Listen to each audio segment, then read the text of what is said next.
Santosh Gawade, Bharatiya Janata party Yuva Morcha Phaltan. आज महाशिवरात्रीनिमित्त शिखर शिंगणापूर या ठिकाणी शंभू महादेवास आम्ही अभिषेक घालून शंभू महादेवा साकडं घालतो की माढा लोकसभा मतदारसंघाची 2024ची उमेदवारी रणजित नाईक निंबाळकर विद्यमान खासदार यांना मिळावी।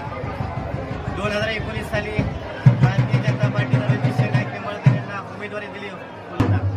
100 वर्षापूर्वीचा रखडलेला रेल्वेचा प्रश्न फलटण लोणंद असेल, फलटण बारामती असेल, फलटण पंढरपूर असेल, हा विषय त्यांना मार्गी लावला। त्याचबरोबर निरादेवकर गेले 25-30 वर्षापासूनचा प्रकल्प रखडलेला होता। हा निरादेवकरचा प्रकल्प मार्गी लावला होते, त्याचे प्रत्यक्षात कामही चालू केलेलं आहे।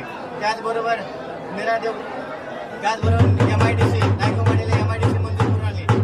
या आधीचे खासदार काय असतो, खासदाराचं काम काय असतो, हे कधी आम्हाला सर्वसामान्य जनतेला पाहायला मिळले नव्हते। ते फक्त रणजित